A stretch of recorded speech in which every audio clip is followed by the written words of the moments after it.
Hi, I'm Sarah from The Upcoming. An absolute pleasure to be here with you in beautiful, beautiful Venice. Maybe you could begin with a brief introduction to your documentary.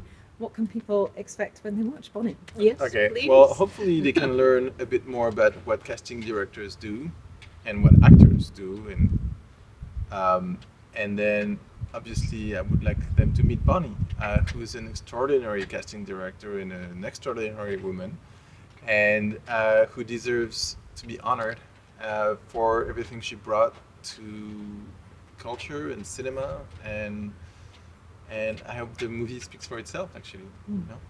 And, Thank you. of course, casting is one of those things that's perhaps kind of a hidden skill or role that's played in the art of cinema. So why did you think now was a good time to kind of make known the importance of this role, in particular Bonnie, and what sparked your idea to kind of put this in a documentary? Well, the why now side of the question, it's a bit, I mean, it's universal, but I would say that she's a very inspiring woman, and we see more and more subject about inspiring women. Um, I'll tell you a very quick story of how the film started. Our producer, Amanda Stairs, asked me if I was interested in doing something about Bonnie, and I didn't know who she was. So I Googled her, and then I felt very silly because I had seen most of her films through my youth, and they not only had seen them, but they were important films. And I had seen her name on the screen 100 times, and so right there was already a reason to make a film about a casting director. How come was I not aware more of her role in those iconic movies? And I think this is a very it's a job, it's a profession that people don't understand as much as they should, Mm. especially when the casting directors are as good as Bonnie is. What you see on the screen are faces, actors, people. It's very important to get that right. And how did you feel when Simon approached you and proposed the idea of this documentary? I definitely turned it down for a long time. And then at one point I said I should do it. It could help other people. It maybe make you understand about what an actor goes through, and because uh, it's not easy at all for actors. They work so hard, they get so disappointed. I just want to bring them into my casting room and make it seem like a set and have them play the role for 10 minutes. They're always playing that role, you know? Does that make sense? Definitely. I think she turned it down at first because she's been hiding in the shadow for her whole life, and I think it's a very brave move on her to accept being put in the spotlight and to expose not only what she does, but how she does it and who she is. And it's supposed to be that way for casting directors. So, you know, I'm very thankful that she agreed and that she gave us access to so much.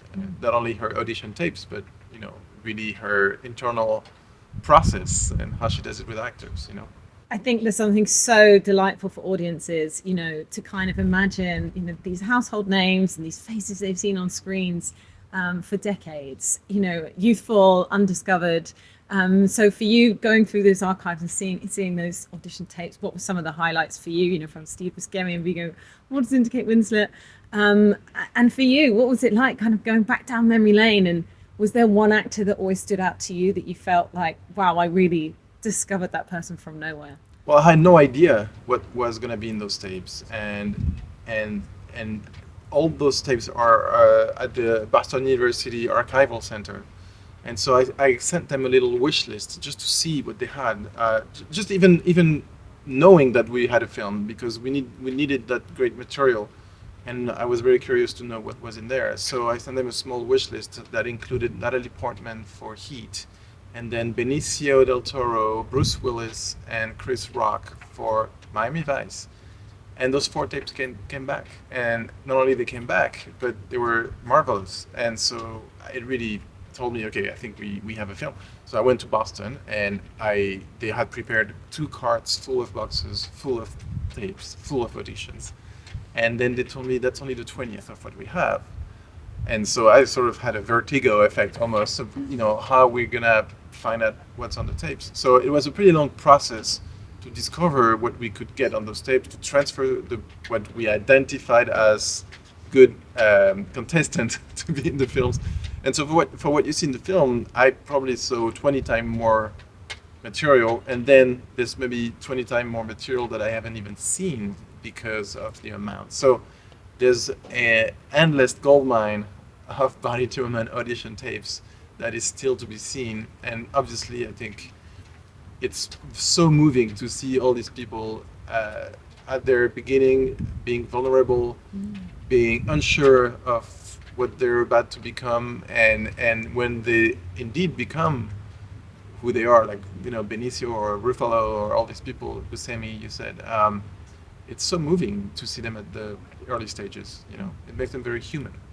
Chris Rock was pretty remarkable, and I saw him doing stand-up and thought how incredibly funny and political and exciting he was as an actor, comedian, which I like to use comedians to be in films because they're so funny and they add such life.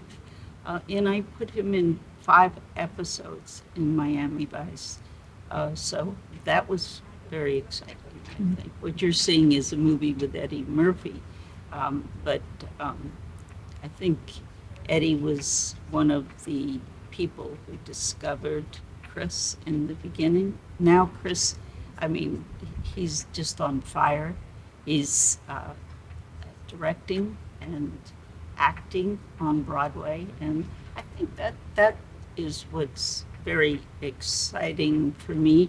Another example would be Liam Neeson, who was completely unknown, and we put in the first episode of the 2nd season of Miami Vice, and he just became a huge star. And just recently, I produced a movie that he starred in with another wonderful actor by the name of Kieran Hines in Ireland. And so what goes around comes around. I find that actors are now in a position to help me the way I help them. Mm-hmm. And, thinking about not only that you have this skill for spotting future stars, but you've also fought along the way for diversity, for, movie directors and the big companies to take chances on people. So why do you think that's so important? And how do you feel the industry might have changed, since you started your career? Has it become more open? Have we seen progress? I think it's a very different world now. In answer to your question, I think you could do everything on video. You can press a button and it's there. But for me, I think more exciting would be to interview people, to be sitting in the same room with them, to embrace them. I think that to me is what it used to be like. And now today it's all, actors sort of self-tape, get parts that way. It's different. It's very different. It's not that it's bad, but years ago, it used to be very exciting to sit across the room from a human being, and understand what they felt and what they had been through, so you could help guide them through auditions. Yeah.